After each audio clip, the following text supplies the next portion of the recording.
ரங்கராஜன் ஐயா, உங்களிடம் இந்த கேள்வி. அதாவது ஏற்கனவே நாம் கொண்டிருந்ததனுடைய தொடர்ச்சி. ஒரு இலங்கை அமைந்திருக்கக்கூடிய பகுதியை வைத்து பார்க்கும் பொழுது தற்போது மேற்குலகத்திற்கு சாதகமான ஒரு முழுமையான அரசு அங்கு உருவாகி இருக்கின்றதா? இதை பயன்படுத்தி மேற்குலகம் எதை சாதிக்கப் போகின்றது? தமிழ் மக்கள், அதாவது இலங்கையில் இருக்கக்கூடிய தமிழ் மக்கள் முன்வைக்கக்கூடிய கோரிக்கையான சர்வதேச விசாரணை, 2009ஆம் ஆண்டு நடைபெற்ற அந்த இறுதி யுத்தத்தில் நடைபெற்றதாக கூறப்படக்கூடிய இலங்கை இராணுவம் நிகழ்த்திய அந்த கொடுமைகளுக்கு எதிரான ஒரு விசாரணை நடைபெற வேண்டும் என்ற அந்த கோரிக்கையை மேற்குலகம் செவிமடுப்பதற்கான ஒரு வாய்ப்பு அங்கு உருவாகி இருக்கின்றதா? இல்லை, அதிபர் சிறிசேனாவை பொறுத்தவரை அவர் வெற்றி பெற்ற உடனே ஒரு சில நாட்களிலேயே அவர் தெரிவித்த கருத்து, சர்வதேச அரங்குகளில் ஐயா நாம் தொடர்ந்து அது குறித்து பேசுவோம். இந்த நிலையில் இலங்கையிலிருந்து இலங்கை மீனவர் கூட்டமைப்பைச் சேர்ந்த சகாதேவன் அவர்கள் நம்மோடு தொலைபேசி வாயிலாக இணைந்திருக்கின்றார். அவரிடம் சில கேள்விகளை முன்வைப்போம். ஐயா, தற்போது இலங்கையில் நாடாளுமன்ற தேர்தல் முடிவுகள் உணர்த்தக்கூடிய விஷயம் என்ன? தமிழ் மக்கள் எதிர்பார்த்த ஒரு விஷயமா இது? தமிழ் மக்கள் எதன் அடிப்படையில் இந்த முடிவை எதிர்பார்த்தார்கள்? தமிழ் மக்களினுடைய நீண்டகால கோரிக்கையான சர்வதேச விசாரணை என்பது சாத்தியப்படுவதற்கான வாய்ப்பை இந்த முடிவுகள் ஏற்படுத்தி தந்திருக்கின்றனவா? அதாவது சர்வதேச விசாரணை தமிழ் மக்கள் ஒரு நீண்டகால எதிர்பார்ப்பாக இருக்கின்றது. 13 அதாவது நல்லிணக்கம், பொறுப்பு கூறுதல், இழப்புகள் வழங்குதல் என்கின்ற அடிப்படையில் சர்வதேச விசாரணை அளவுகோல்கள் அமைந்திருக்கின்றன. ஆனால் இந்த முறை நடைபெற்ற தேர்தலில் தமிழ் தேசிய கூட்டமைப்பின் தேர்தல் விஞ்ஞாபனம் குறிப்பிடுகின்ற விடயம் என்னவென்றால், உள்நாட்டு விசாரணையை இலங்கை அரசாங்கத்துடன் சேர்த்து நடத்துவதாக அவர்கள் உறுதியளித்திருக்கின்றார்கள்.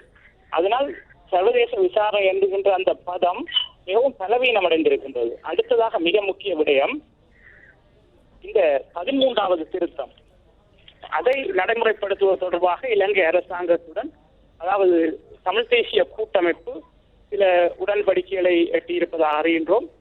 அதாவது ஒரு சமஷ்டி பற்றி கேட்டிருக்கின்றார்கள் தேர்தல் விஞ்ஞாபனத்தில்.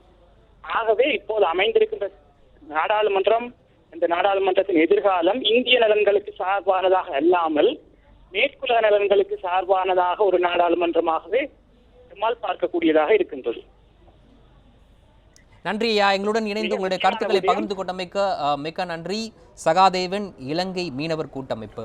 தற்போது கொழும்புவிலிருந்து நம்முடைய நிர்வாக ஆசிரியர் பகவான் சிங் மீண்டும் நம்மோடு இணைகின்றார். ஐயா, நீங்கள் உங்களுடைய விவாதத்தை தொடரலாம்.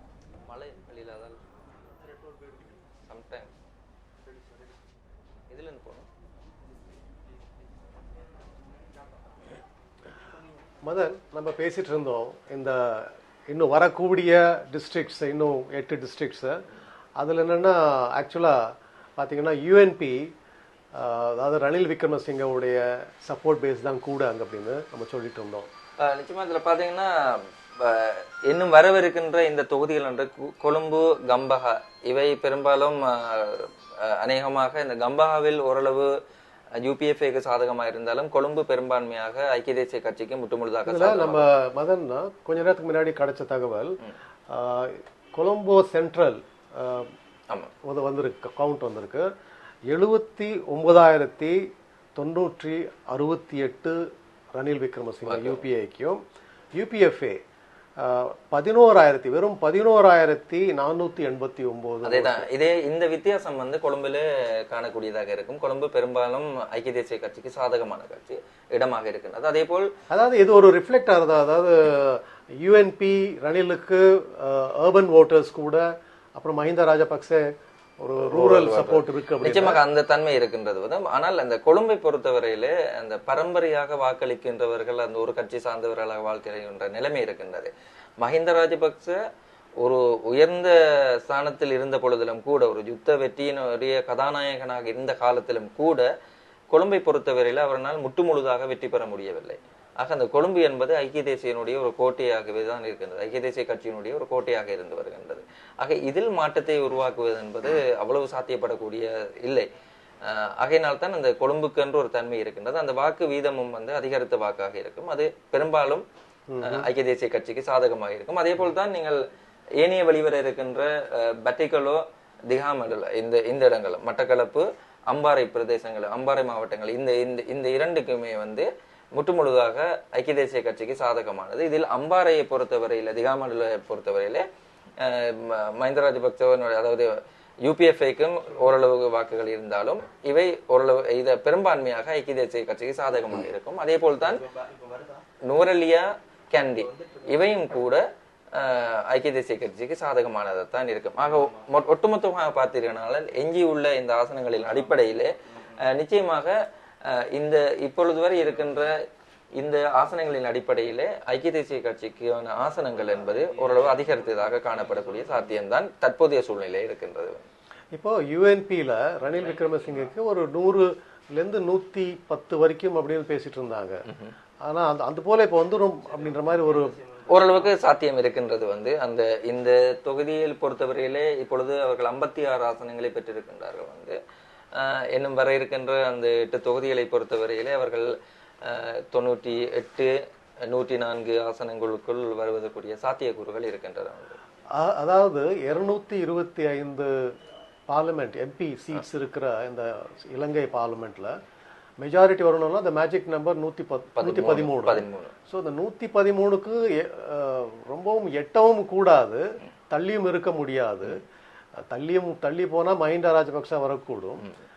ரொம்ப கிட்டக்க போயிட்டாங்கன்னா அப்போ நம்ம தமிழ் தேசிய கூட்டமைப்புக்கு ஒரு நெகோசியேஷன் அந்த ஒரு ஸ்ட்ரென்த் கிளவுட் கிடைக்காம போயிடும். தற்போதைய சூழ்நிலை பார்த்தீங்கன்னா தமிழ் தேசிய கூட்டமைப்பினுடைய இந்த வளர்ச்சி அவர்கள் ஒரு பிரதான எதிர்க்கட்சியாக அங்கு அமரக்கூடிய ஒரு சாத்தியம் கூட அவர்களுக்கு இருக்கின்றது. அதாவது எதிர்க்கட்சி தலைவர் என்ற அந்தஸ்து சம்பந்தருக்கு கிடைக்கக்கூடிய ஒரு தன்மையும் இருக்கின்றது. தமிழ் தேசிய கூட்டமைப்பு தலைவர் சம்பந்தன் ஐயா அவர்களுக்கு கிடைக்கக்கூடிய சாத்தியக்கூறுகளும் இருக்கின்றன. வந்து ஆனால் அவர்கள் எந்த ஒரு அரசாங்கத்தினுடையும் சேர்ந்து இயங்குவார்களா என்ற கேள்வி இருக்கின்றது. அவர்கள் அவர்களுடைய கட்சி கொள்கையினை விட்டு கொடுத்து அந்த சேர்ந்து இயங்கக்கூடிய தன்மையிலே அவர்கள் உருவாக மாட்டார்கள். ஆனால் மறைமுகமாக ஒரு வாக்கெடுப்போ இல்லை ஏதாவது ஒன்று நடைபெறுகின்ற பொழுது அரசுக்கு சாதகமாக செயற்படக்கூடிய தன்மையில் இருப்பார்கள்.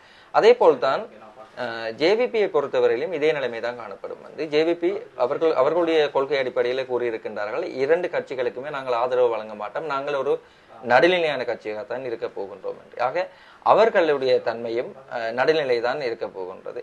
இவர்களை தவிர இருக்கின்ற ஏனைய சிறு சிறு கட்சிகளில் வருகின்ற அந்த 1-2 வேட்பாளர்களுடன் இருக்கின்றவர்கள் தான் மேலதிகமாக எந்த கட்சியோடு சேர்ந்து கொள்வதல்ல, இலகுவாக வாங்கக்கூடியவர்களாகவும் கட்சி மாறக்கூடியவர்களாகவும் இருப்பார்கள். ஆனால் பெருங்கட்சிகளை பொறுத்தவரையில் இந்த மாற்றம் என்பது அவ்வளவு இலகுவான ஒரு காரியமாக இருக்க போவதில்லை. ஆகையினால்தான் இது ஒரு தேசிய அரசாங்கமாக இருக்கும் என்று இப்பொழுதும் கூட பிரதமர் ரணில் விக்ரமசிங்கே அவர்கள் அவருடைய உத்தியோகபூர்வமான ஒரு வாழ்த்தினையும் மக்களுக்கு நன்றி தெரிவித்தும் ஒரு கடிதத்தினை அனுப்பி வைத்திருக்கின்றார். அதில் கூட அவர் குறிப்பிட்டிருக்கின்ற விடயம் என்னவெனில், அனைத்து வாக்களித்த மக்களுக்கும், அதாவது ஜனவரி 8ஆம் தேதி போல் ஒரு நல்லாட்சியை உருவாக்குவதற்கு வாக்களித்த மக்கள் இப்பொழுது மீண்டும் வாக்களித்தனர், அதற்கு நன்றி தெரிவிப்பதோடு நாங்கள் பிரிந்திருந்து ஆட்சி அமைக்காமல் எல்லோரும் ஒற்றுமையாக சேர்ந்து ஆட்சி அமைக்க வேண்டும் என்ற ஒரு வசனத்தையும் அவர் உட்படுத்தியிருக்கிறார். அவர் அந்த வாக்களித்த பிறகு எங்களுடைய பத்திரிகையாளர்களை சந்தித்த போது அவர் சொன்னார், ஜனவரி 8ஆம் தேதி நடந்த அந்த மக்களுடைய அந்த ரெவல்யூஷன் அது இப்போ நடக்குது அப்படின்னு சொன்னார். நேஷனல் கவர்மெண்ட் தான் அப்போ நேத்திக்கும் அதை பற்றி தான் பேசியிருந்தார் என்றும் அதை தான் அவர் வழிமொழிந்திருக்கின்றார். ஆகவே அவரும் உத்தியோகபரமாக ஒத்துக்கொண்டிருக்கின்றார், தன்னுடைய வெற்றியை அவர் மக்களுக்கு தெரியப்படுத்தி இருக்கின்றார். ஆக இதனூடாகவே நீங்கள் ஐக்கிய தேசிய கட்சியினுடைய வெற்றியினை நீங்கள் உறுதிப்படுத்தக்கூடியதாகவும் இருக்கும். ஆமா, இப்போ மஹிந்த ராஜபக்சேவுடைய எதிர்காலம் எப்படி இருக்கும் அப்படின்னு நம்ம அவருடைய எதிர்காலை பொறுத்தவரை அவர் ஒரு சாதாரண நாடாளுமன்ற உறுப்பினராக இருக்க முடியும். இல்லையேல் அவர்கள் எதிர்க்கட்சியாக அமைவதற்கான சந்தர்ப்பம் அமைய போவதில்லை. ஏனெனில் அவர்கள் எதிர்க்கட்சியாக அதுக்குள் செயல்பட மாட்டார்கள் என்ற தன்மை இருக்கின்றது. ஆகையினால் அவர் ஒரு வெறும் நாடாளுமன்ற உறுப்பினராக மாத்திரம் இருக்க முடியும். இல்லையேல் தன்மானம் உள்ளவராக இருந்தால் தன்னுடைய பதவியினை துச்சம் என மதித்து ராஜினாமா செய்துவிட்டு மீண்டும் தன்னுடைய ஓய்வு நிலையை செல்லக்கூடியவராக மாறக்கூடலாம். இதில் அவர் எதனை முடிவெடுக்க போகின்றார்? வெறும் ஒரு சர்வ வல்லமை பொருந்திய ஒரு ஜனாதிபதியாக இருந்த ஒருவர் வெறும் நாடாளுமன்ற உறுப்பினராக மாத்திரம் இருந்து கொண்டு நாடாளுமன்ற சலுகைகளுக்காக மாத்திரம் அவர் உள்ளே இருக்க போகின்றாரா? இல்லையில் தன்னுடைய பழைய பாணியிலே கட்சிகளை பிளவுபடுத்தி உருவாக்குகின்ற ஒரு கூட்டணிகளை உருவாக்கி அதன் மூலமாக ஏதாவது சாதிக்க முடியும் என்பதற்காக மீண்டும் நாடாளுமன்றத்துக்குள் நுழைந்து நாடாளுமன்ற உறுப்பினராகவே இருக்க வேண்டும் என்று நினைக்கின்றாரா என்பது அவருடைய தீர்மானத்தில் தான் இருக்கின்றது. ஆனால் அவருக்கு மிக இன்னும் பணபலம் வைத்திருக்கிறார் என்ற ஒரு செய்திகள் வந்து கொண்டிருக்கு.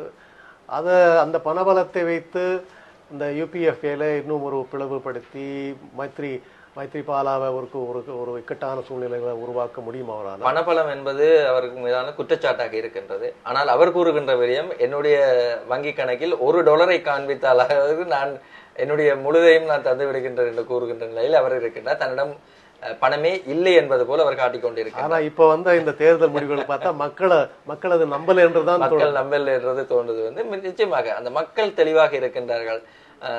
இதை நாங்கள் 2 விதமாக பார்க்கலாம். ஒன்று, இந்த சர்வதேச தலைமைகளுடைய நிலைப்பாடு இங்கு எவ்வளவு தூரம் இருக்கின்றது என்பது. புலம்பெயர் தமிழர்கள் மத்தியிலே தமிழ் தேசிய கூட்டமைப்பினைக்குள் இருக்கின்ற அந்த தமிழ் பிரதிநிதித்துவங்களை மாற்ற வேண்டும், அவர்களுக்குள் இருக்கின்ற நிலைமைகளை மாற்ற வேண்டும் என்ற நிலைமை, அவர்களுடைய வேண்டுகோளை மக்கள் நிராகரித்திருக்கின்றார்கள். தமிழ் தேசிய கூட்டமைப்பு இன்னமும் எங்களுடைய பிரதிநிதிகளாகத்தான் இருக்கின்றார்கள் என்பதை நிரூபித்து காட்டியிருக்கின்றார்கள். ஆக அவர்களும் அங்கு ஒரு வார்த்தை பிரயோகத்தினை பிரயோகிக்க முடியாத நிலைக்கு தள்ளப்பட்டிருக்கின்றார்கள். இனிமே புலம்பெயர் தமிழர்கள் என்ற ரீதியிலே அவர்களுடைய அறிக்கைகள் வெறும் செல்லா காசாக இருக்க போகின்றது என்பதையே இந்த அறிக்கைகளூடாக அவர்கள் தெளிவுபடுத்தி இருக்கின்றார்கள். அதே போல்தான் இங்கிருக்கின்றவர்களும் பெரும்பான்மை கட்சிகளை பொறுத்தவரையிலும் அவர்கள் எதைத்தான் வாக்குறுதிகளாக வழங்கினாலும், அரசு உத்தியோகத்தருக்கு சம்பள அதிகரிப்பு, இன்னொரு சலுகைகளை வழங்குவோம் என்று கூறி வந்தாலும் கூட கடந்த 10 வருடங்கள் செய்ய முடியாததை மறுபடியும் செய்வேன் என்று மஹிந்த ராஜபக்ச அவர்கள் தன்னுடைய தேர்தல் விஞ்ஞாபனத்தில் குறிப்பிட்டிருந்தும் கூட அவரை தூக்கி எறிகின்ற நிலைமைக்கு தான் மக்கள் வந்திருக்கின்றார்கள். ஆக மக்கள் தெளிவாகவே இருக்கின்றார்கள். நன்றி மாதன். இந்த விவாதம் இன்னும் தொடரும் கொஞ்ச நேரத்துக்கு பிறகு. ஆனா இப்போ பார்த்தா வர ரிசல்ட்ஸ் எல்லாம் வச்சு பார்த்தா இது நிச்சயமாக ரணில் விக்ரமசிங்கே பிரதமராக நீடிப்பார். அடுத்த முறையும் அவர் தான் பிரதமராக வருவார் என்றது இது ஒரு ஜனநாயகத்துக்கு கிடைத்த வெற்றி என்று வெளியில இருக்கிற மக்கள் பல பேர் அதை தான் சொல்லி கொண்டிருக்கிறார். பகவான் சிங், நியூஸ் 7 தமிழ், கொலம்போலிருந்து. நன்றி. நம்முடைய நிர்வாக ஆசிரியர் பகவான் சிங் அளித்த அந்த தகவல்களை நாம் பார்த்தோம்.